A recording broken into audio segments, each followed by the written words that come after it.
Good evening, guys. Please confirm you can hear me.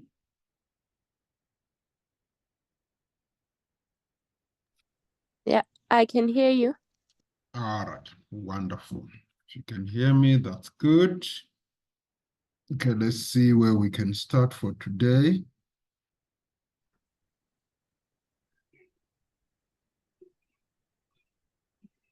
All right. Just give me a second here.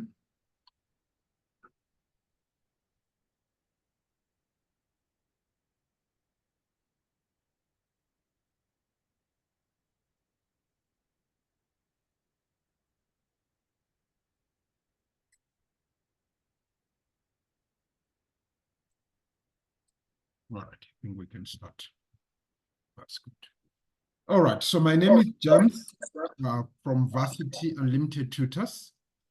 I think most of you now know me. If you do not know me, I'll just maybe take 2 minutes to introduce myself before we go ahead with our class. So, like I've said before, I am a private tutor. I specialize in assisting students with their studies, with their undergraduate, postgraduate, and PhD studies. So if you ever need help with your studies, whether you're doing an undergraduate degree, or you are doing a postgraduate degree, or you are doing your PhD research, you can always contact me on the numbers that are available there. Right. So what we do usually for the first years is that for the first maybe 3 or so weeks, we just tutor them for free, just to help you guys, get settled before your official classes start with your university.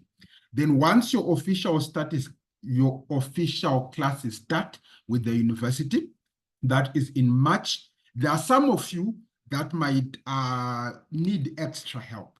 You need extra help, maybe with business finance, maybe with business mathematics, maybe with programming, maybe with economics. You can come over to us and we can help you.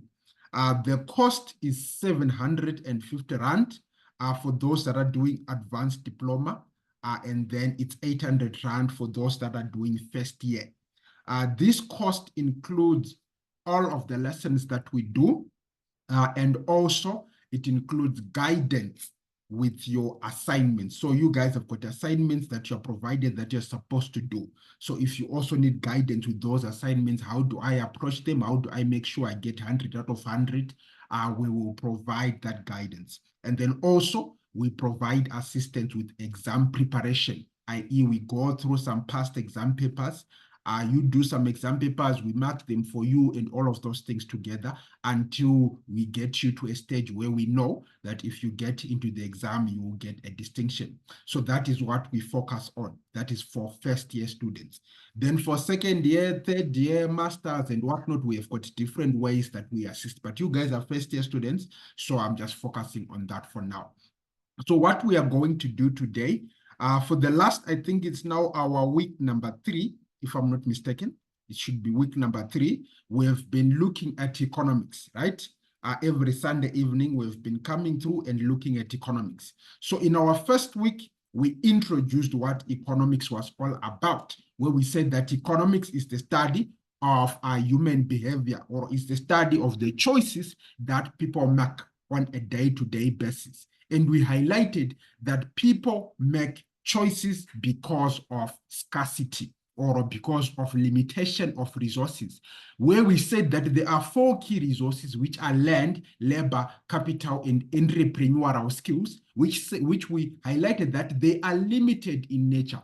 And because of the limitations of those resources, we find that people have to make a choice in order to satisfy their unlimited ones.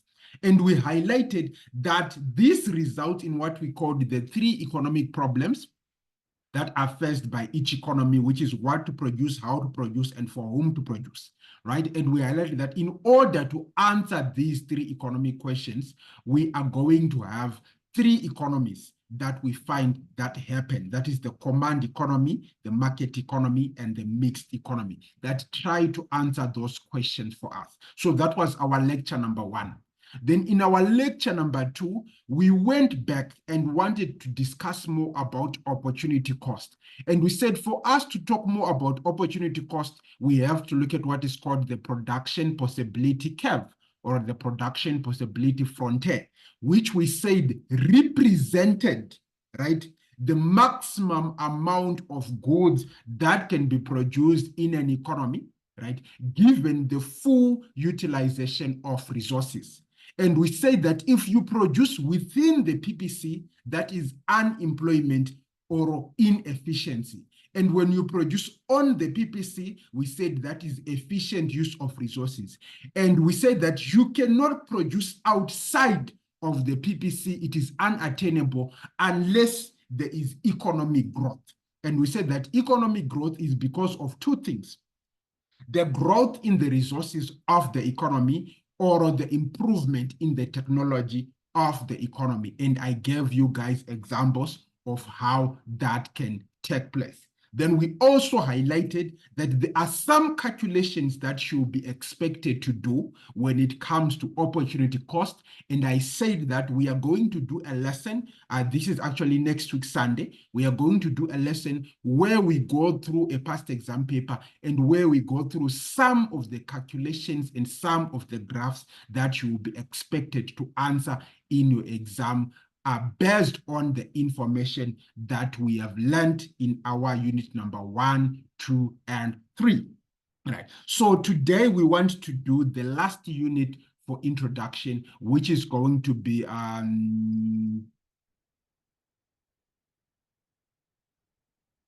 the circular flow of income, which is going to be the circular flow of income. So that is our last unit in terms of introduction. Right? So there are different stages when you're doing economics. The first stage is the introduction, where you do the definitions, where you do the production possibility curve, and you do the circular flow of income. Right?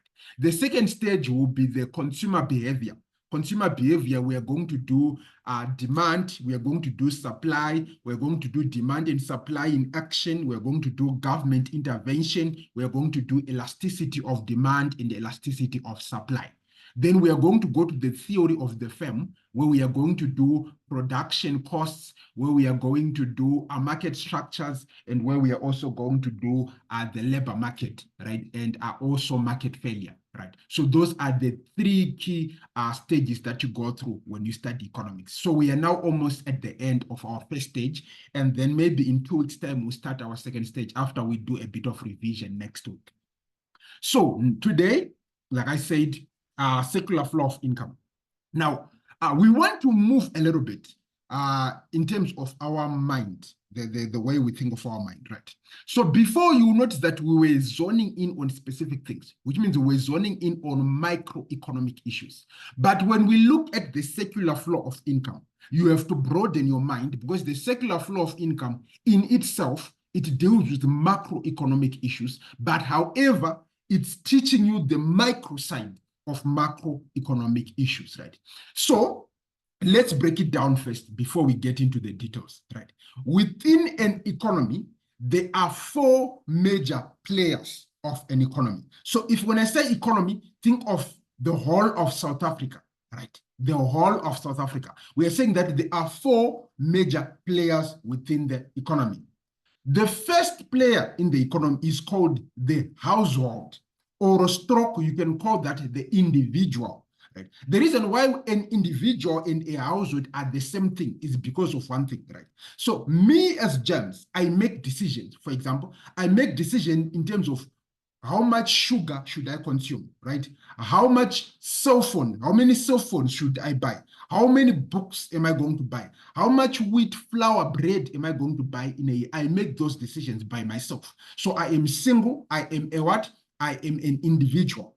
But also, even if I was to stay within a family or a household also make the same decisions, because they eat the same food, they enjoy the same entertainment, they stay at the same place. So the decisions that are made by a family and the decisions that are made by an individual are usually the same decisions, because they drive the same car. Right. So because of that, in economy, we don't talk about one person, we usually talk about a household. because it's a singular decision-making unit. So that's the first role player, a household, right? The second role player is called a business or a firm. In economics, we actually use the word firm, F-I-R-M, a business enterprise or a firm, right? So a business, think of Vodacom, think of MTN, think of F&B, think of Tiger Brands, think of Edgar's, and all of these shops, right? Those are your business enterprises, right? Then there is also the government, right? The government in itself, the government is a unit of making decisions, right? Whoever is in the government, whether it's ANC, it's whoever it is, it doesn't matter, but the government in itself, right? So that's another role player. Then lastly, you have what we call the foreign sector, right? So the foreign sector are other countries that are outside of South Africa, the impact that they have on South Africa through the imports and the exports that we have. So those are the four key players of an economy. So each player within an economy has got a major role that they play within an economy. So that's what we want to talk about right now. So when we look at a household, right? A household in a normal economy, I'm talking about a normal economy here, right? The economies are different. Remember, we said that there is a command system, a market system, a mixed system, and all of those things. They are different, right? But in a normal economy, the household or the people of that country are the ones that own the factors of production, which means that the land of the country belongs to the people, not to the government. It belongs to the people of the country, right? The labor of the country belongs to the people of the country. The entrepreneurial skills within a country belong to the people of the country.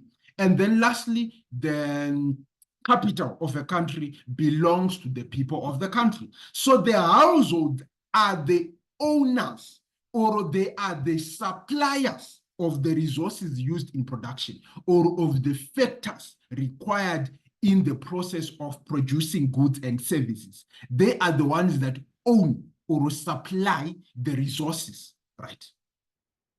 But guess what? The households, although they own and supply the resources, they are the ones that consume the goods and services. The households are the ones that eat the food. The households are the ones that watch the TV and the entertainment. The households are the ones that drive the vehicles. So although they supply labor, they supply land, they supply capital, they are also the ones that then consume the final product that has been produced within the production process. So those are the households. That is their major role. Right? Number two, we said businesses. Businesses are the ones that produce. Right?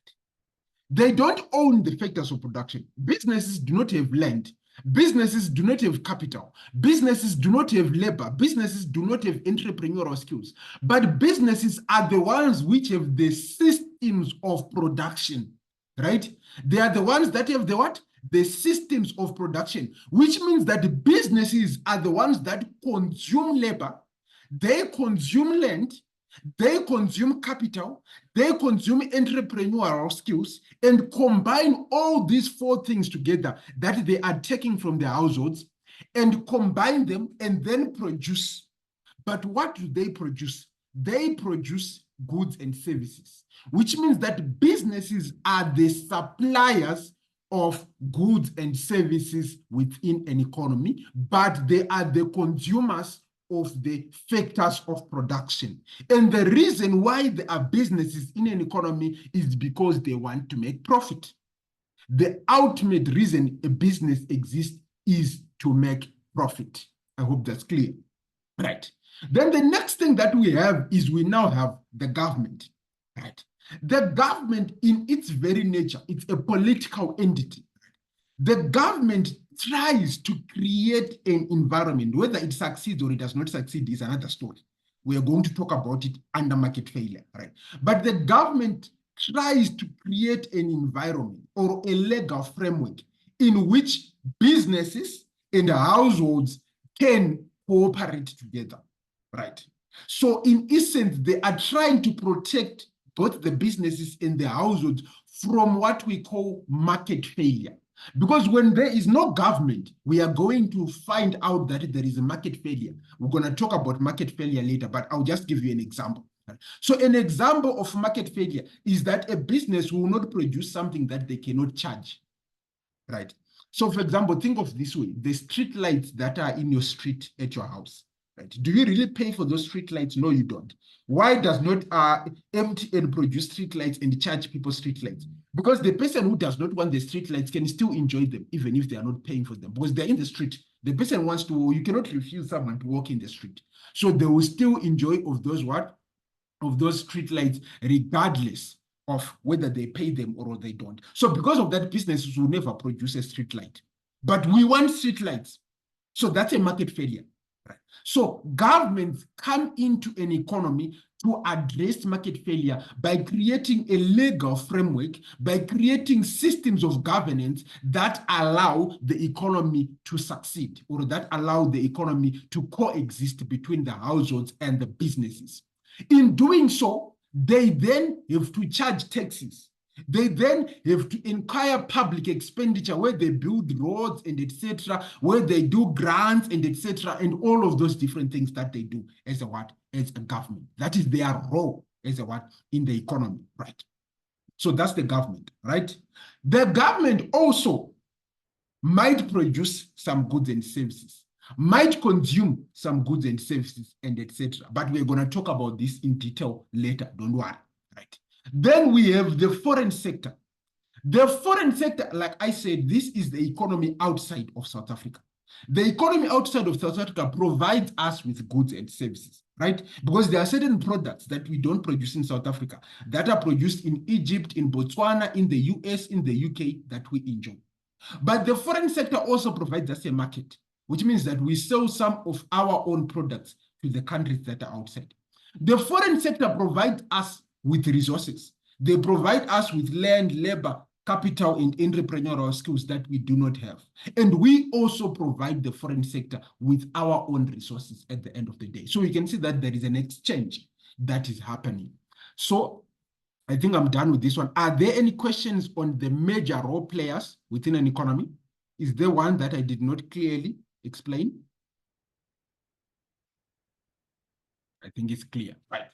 So now that we know the major players, now we want to talk about what we call the major flows of an economy.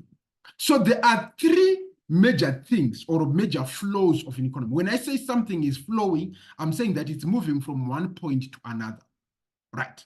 So let's look at what we call the production flow, right? The production flow, right? So businesses, right? They take land, labor, capital, and entrepreneurial skills and produce. After they produce, they then supply goods and services to the household. That is called a production flow, where we move from resources to goods and services. That is the production flow, right? Once the production flow has happened, there is what we call the income flow, right? The income flow, what we are saying is that, remember, for the company to produce, it needs labor. So what happens to the labor after the company is produced? It pays the labor a wage rate. For the company to produce, it needs land. What happens to the land that the company has used? It pays rentals. For the company to produce, it needs capital. What happens to the capital that the company uses? It pays interest. For the company to produce, it needs entrepreneurial skills. What happens to the entrepreneurial skills? The company pays a profit. So we are saying that whenever the company produces, right, there is always going to be an income. So production leads to the creation of income. Right? Production is happening at the company level, but it produces income which is given to the households. Right? So the households, when they get this income, right? When they get rentals, when they get wages and salaries, when they get interest, when they get profit, what do they do with the profit? They spend that money. And what do they spend that money on?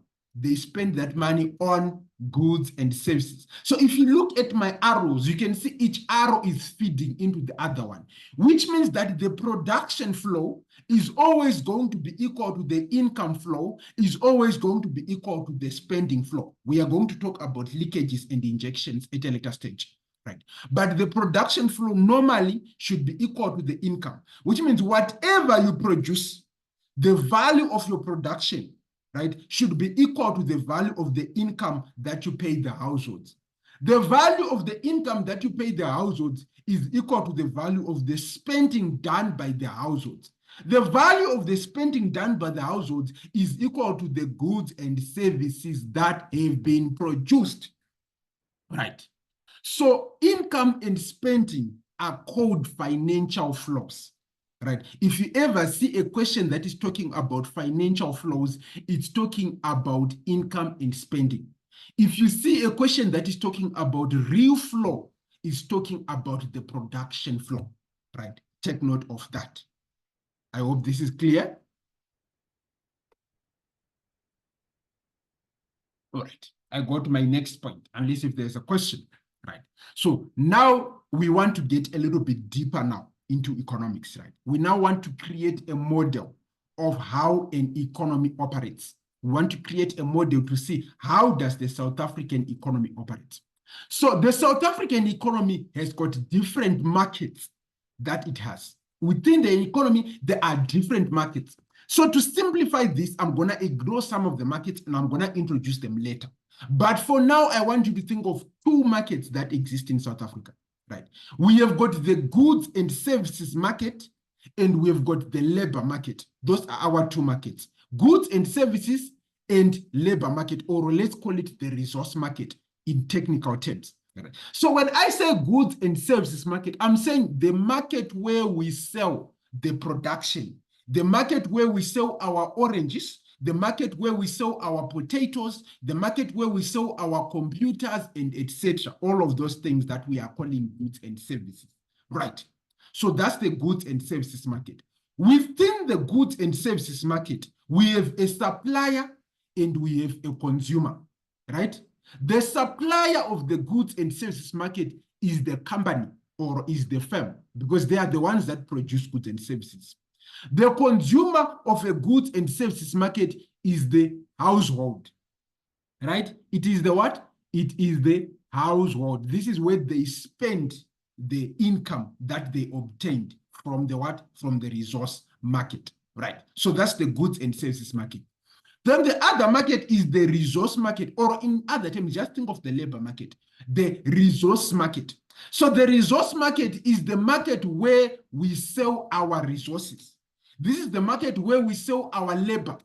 This is the market where we sell land. This is the market where we sell capital, or where we sell entrepreneurial skills, right? So it also has got suppliers and consumers. The supplier of the resource market is the household, because remember, the household is the owner, right? So the supplier of the resource market is the household, and the consumer of the resource market is the what? Is the company or is the firm, right? And within the resource market, this is where we see the what? The companies that they pay income to the households for whatever resources that they want, that they get. Right? So those are the two key markets that I want you to think about right now.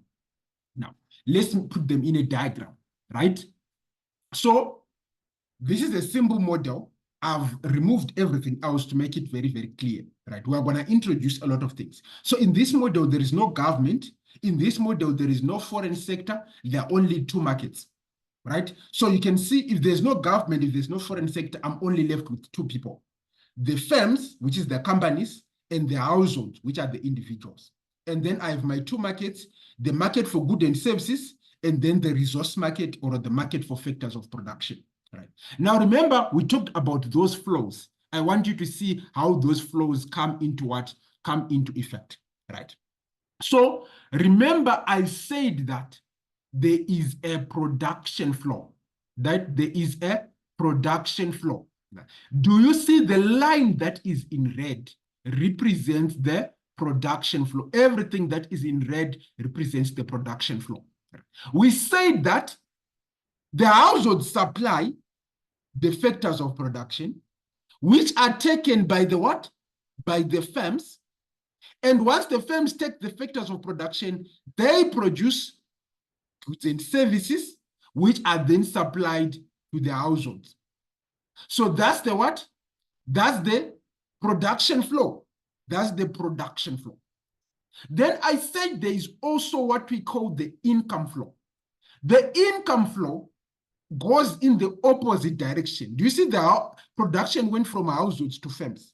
But the income flow is going from the firms to the households. Why? Because we're saying that the company is paying for the labor, for the land, for the entrepreneurial skills through income, through wages and salaries, through rentals to the household. So it goes in the opposite direction of the what? Of the households. The same also applies to the spending flow. The spending flow is where households spend their money in the goods and services market, and that money ends up at the what? At the company. So it also goes in the opposite direction of the what? Of the production flow. So the financial flows and the production flows go in opposite direction. Remember, financial flows is spending and income. Production flow goes on the other side. That is the flow of real goods and services. Right? They go in the opposite direction of the financial flows of an economy. I hope that's clear. It's a typical exam question. That's why you see I'm repeating it, that they go in the opposite direction, because it is a typical exam question. Right. Now let's complicate things. I want to complicate things a little bit more. Right. Now let's introduce the government. Right? Same issue. Everything else is the same, but we want to introduce the government. So how does the government affect the flow of income? Now, we're going to talk about injections and leakages a little bit in a few minutes. But for now, let's act like we don't know what those things are, but we're going to talk about them. So the government itself, right, it charges what they call taxes. The government charges taxes. I'm sure you guys, if you have seen your pay slips, there's a tax, the income tax. Or if you're a company, every year you pay your provisional tax and your VAT tax and all of those things.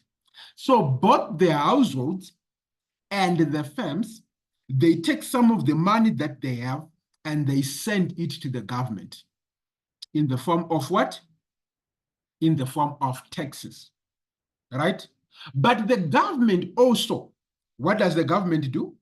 It also takes all of the money that it has obtained and it goes to the companies and it buys some products there, which means the government is a producer. It buys some of the products supplied by the what? By the companies. It buys some of the products supplied by the what? By the companies, right? It needs computers for it to operate, right? It needs furniture for it to operate. So it goes and buys some of the products supplied by the companies. The government also, it pays social transfers. Social transfers, these are like grants. They pay grants to the unemployed, to the elderly, and etc., to the households. The government also employs people. Remember, there are people working in the government that have got salaries and etc. Right? The government can also rent properties that are owned by individuals if they do not have any land. Right? So you can see that there is an interaction of a flow to the government and a flow outside of the what? Out of the government also. That also happens within a government. So which means the government also interacts with those two markets, the market for goods and services and the market for resources. The government also interacts with those two markets, the market for goods and services and the market for resources. The government interacts with those two markets. All right. Let's go a step further. Let's even complicate it furthermore. Right. So now I have introduced the what? I've introduced the foreign sector, right? So remember, I have a household, number 1 here. I've got a firm, number 2 here. I've got a government, number 3 here. I've got a foreign sector, number 4 here. This diagram does not do justice to what we want to do because it's difficult to draw because everything interacts with everything. So this is just like a simple way of trying to show you these things. But also I want you to see something. I now have market for goods and services, number 1 here. Market for factors of production, number 2 here. Financial market, number 3 here. And then I should also have got a foreign market, number 4 here. It's not drawn, but we also have got a foreign market, number 4 here. So you can now see that I have got 4 role players and 4 key markets that now exist within the what economy. So for you guys, you don't need to worry too much. Your lecturer is not going to go deeper into all of the different markets and all of those things. But you need to understand it at a basic level, right? So let's explain a couple of things. It's not explaining, just telling you a couple of things because they're straightforward. Let's look at the what? At the households, right? The households, remember, we said that the households supplies the factor market with what? With land, labor, capital, and entrepreneurial skills. And then they get an income flow of wages, profit, interest, and rent. That's how the government interacts with the what? With the factor market. The government also interacts, the household also interacts with the what? With the goods and services market, right? Where they spend their money and they are given some goods and services from the market for goods and services. This is the what? This is the household. The same household also, they interact with the rest of the world, with the foreign sector, because they supply their land, labor, capital to international players. And then they are rewarded through wages, profit, interest, and rent by the international market at the end of the day. So that's the household. You go to the firms, the same thing also happens with the firms. They interact with the factor market and they get their land, labor, capital, and then they pay wages, profit, and rentals and whatnot. They also interact with the goods and services market where they supply goods and services and they get what? Income in the form of money spent by the what? By the households. They also do exports and imports with the rest of the world. They also do exports and imports with the rest of the world. The same thing also happens with the what? With the government, right? But let me now introduce a couple of things here, which is going to lead us to our next thing, which is going to be I hope I have the notes here, the leakages and etc. Financial markets and the foreign exchange market, right? The financial market and the foreign exchange market. All right. I hope I have the notes. So again, this just more complete. Oh, I don't have the notes. It's fine. I'll just explain. I thought I had the notes. All right. I want to go back to this one. It will help us explain what we want to talk about, right? So in every market, there are injections,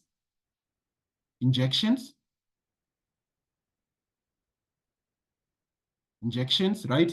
And then there are also leakages.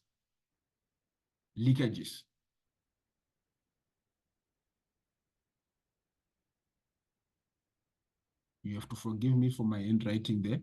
There are injections and there are also leakages, right? So what do I mean when I talk about injections or when I talk about leakages? I'm saying, remember at the beginning of the lecture, I said that production flow is equal to the income flow is equal to the spending flow, right? So if these things are not equal, why are they not equal? That's the question that you might ask yourself. Why are those things not what? Not equal, right? So that's what we want to talk about, right?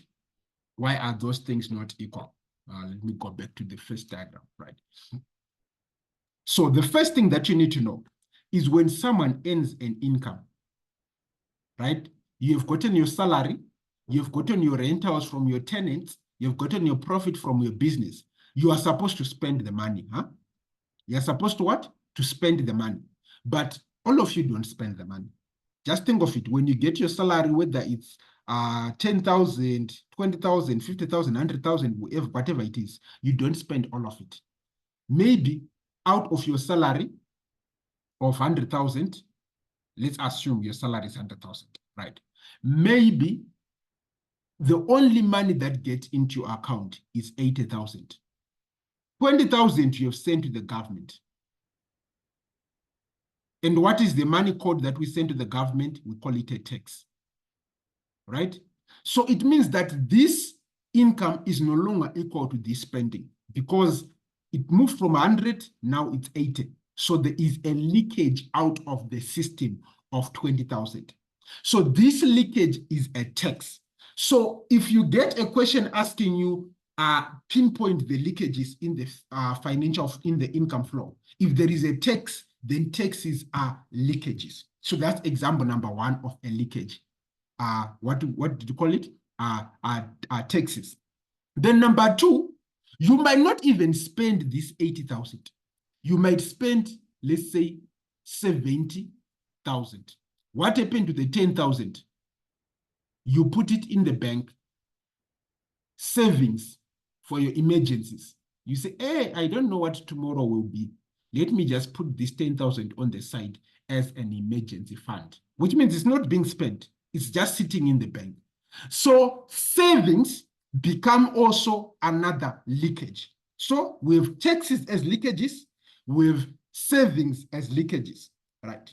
So again, this 70,000, you might spend 60,000 in South Africa, right? But the other 10,000, you might buy products from Botswana. So is this money still in South Africa? No, it's not longer in South Africa because you send the money to Botswana so that you can buy products from Botswana. So you can see that at the end of the day, the income was 100,000 rand, but the spending is now 60,000 rand. So there has been a leakage of 40,000 rand from the economy in the form of taxes, savings, and imports. So if you get a question which says identify leakages from the circular flow of income, you identify these leakages to be savings, taxes, and imports. Those are your leakages. Now let's talk about injections. Let's talk about injections into the what? Into the economy, right? So the government, I'm just giving a typical example. The government can get money from IMF, right? International Monetary Fund, or from the World Bank. This money was not in South Africa, right? They get money from IMF to build maybe schools in South Africa. Guess what the government does? They spend that money in South Africa, right? They buy cement, they pay labor, and etc. to build the roads. So they are spending the money in South Africa. This 100 million was not in South Africa before, but now it is in South Africa through government expenditure, right? So government expenditure can actually inject money into the economy. That's a form of an injection, right? Then number two, a business such as Vodacom can go to the New York Stock Exchange and can list their company there and raise 100 million rand. Once they raise 100 million rand, what do they do with it? They come and invest it in South Africa. They buy technology and whatnot and build better infrastructure and whatnot. Again, this money was not in South Africa, but through the listing of Vodacom, they were able to get the money from the financial markets, right? They were able to get investment money from financial markets, right? So investments from the financial markets can also become an injection. Government expenditure, investments from the financial markets can also become an injection. Then lastly, you can also have someone in Zimbabwe comes into South Africa to buy their groceries.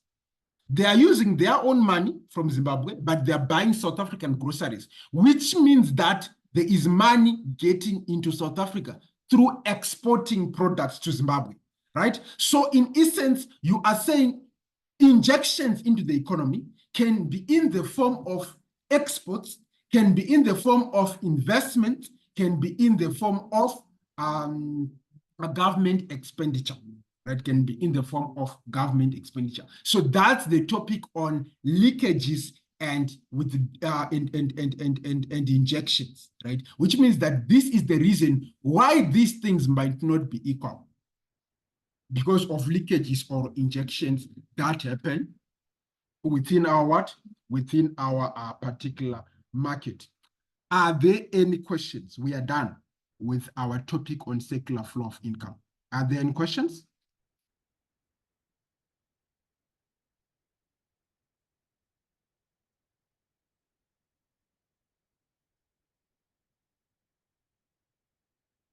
All right. If there are no questions, I'm going to send you guys a homework.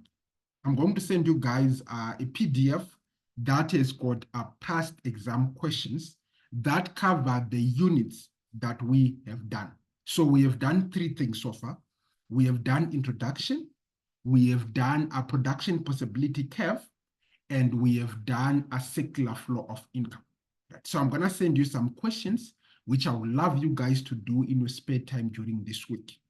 Right. So when we meet next Sunday, we are going to do revision. Right. We are going to do revision for the units that we have done. So we're going to go through some past exam papers, going through all of the different questions that we have done. So I'm going to expect you guys to participate next week. You tell me what you think the answer is, I correct you, and etc. so we can see where we are at. Right. So that's what we are going to be doing next. Right. And then after we are done with that, then we can move on to the theory of demand and supply. Then just as a reminder, we are now in the month end, like I had highlighted, that in March, the classes that I'll be doing in March will be paid classes. The classes that I'll be doing in March will be paid classes, right? So next week, it will still be free because we need to revise what we've done together, right? So next week, it will be free. We need to revise what we have done together. But for those of you that are interested in continuing with the classes, you need to start making sure that you make your payments so that when we come, I think either the 10th of March or the 17th of March, we are going to only be doing with the students that have joined for the classes. Then the payments, you can either make it once off. If you can afford to make the full payment at once, that's fine with me. Or if you cannot afford to do that, you can pay in installments. You're allowed to pay in installments. You can just send me a message. Hi, James, I can't afford to pay the full amount at once.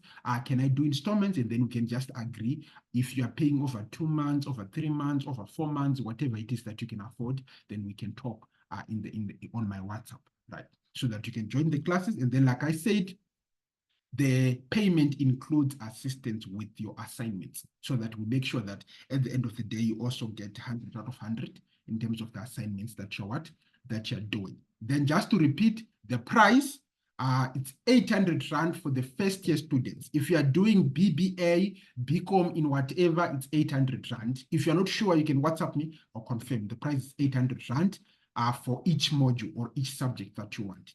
Then for those that are doing advanced diploma, it's 750 Rand. There's a difference, there's a reason for that difference. You will see it as we go through the semester. You guys have got different assignments.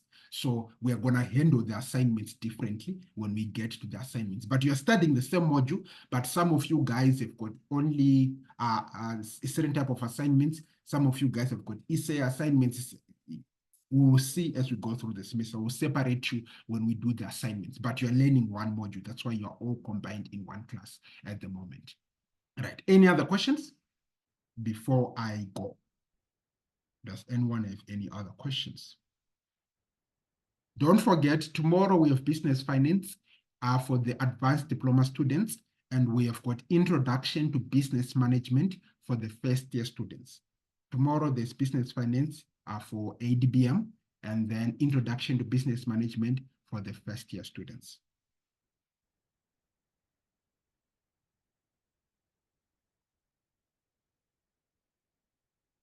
All right. If there are no questions, guys, have a wonderful evening. We will talk tomorrow. I'll see you tomorrow.